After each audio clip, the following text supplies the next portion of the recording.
बहुत स्वागत है आपका आड़ी में। 24 फरवरी ये तारीख इतिहास में मोटे अक्षरों में इसलिए दर्ज हो गई क्योंकि इसी दिन पुतिन के ऑर्डर पर रूसी फौज ने यूक्रेन में स्पेशल मिलिट्री ऑपरेशन शुरू किया।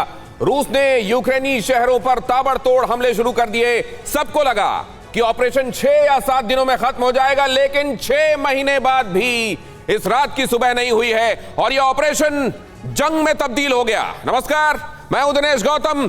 24 फरवरी के बाद आज 24 अगस्त आ गया, लेकिन यूक्रेन में जंग खत्म होने का नाम नहीं ले रही, बल्कि युद्ध रुकने के बजाय और भड़कता दिखाई दे रहा है और उसे भड़काने की कोशिशें भी हो रही हैं। यूक्रेन को पश्चिमी देशों से हथियारों समेत और तमाम तरह की मदद जारी है। यूक्रेन में आज भले ही स्वतंत्रता दिवस है, इंडिपेंडेंस डे मनाया जा रहा है, लेकिन रूस के हमले का खौफ हर समय उसके सिर पर है।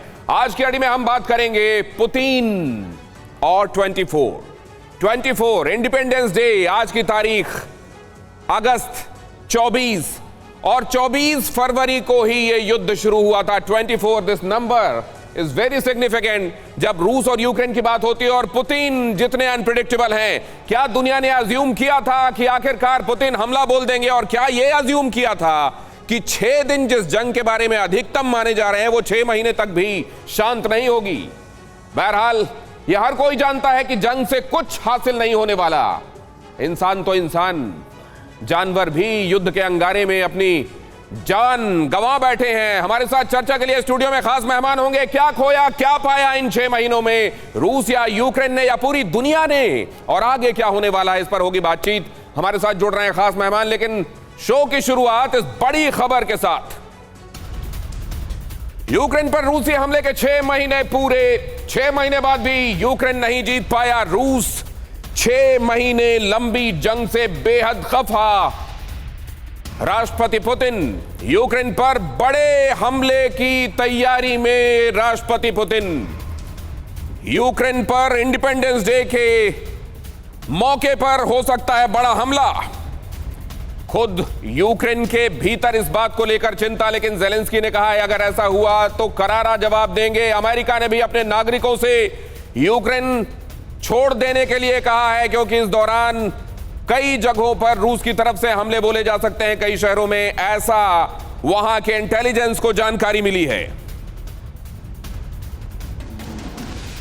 ब्लड बाथ उसके ये 6 महीने। 24 अगस्त, सबसे पहले ये कि हम खास तौर से इस 24 के संदर्भ में चर्चा क्यों कर रहे हैं, ये जल्दी से देखिए जरा।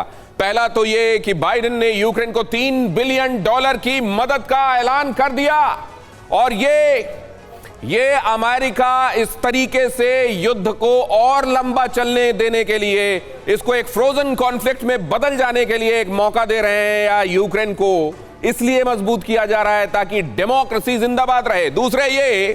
दूसरा देखिए कि जर्मनी और स्वीडन यूक्रेन की पहले से ज्यादा मदद के बारे में अपने संकल्प को दोहरा रहे हैं। 24 का जिक्र इसलिए भी क्योंकि क्रिमिया पर यूक्रेन के समर्थन में तुर्की आ गया, एर्दोगन सामने आ गए, जबकि उनको यह समझा जाता है कि पुतिन से उनकी कुर्बत बहुत ज्यादा है। तो क्रिमिया के संदर्भ में ये क्या रूस के लिए हैरान करने वाला है, और उनका ये ऐलान है किस लिए? और चौथा और महत्वपूर्ण इससे जुड़ा हुआ पहलू ये कि स्वतंत्रता दिवस पर यूक्रेन पर बड़ा हमला हो सकता है, कुछ बड़ा हो सकता है 24 तारीख को, लिहाजा 24 का जिक्र हो रहा है।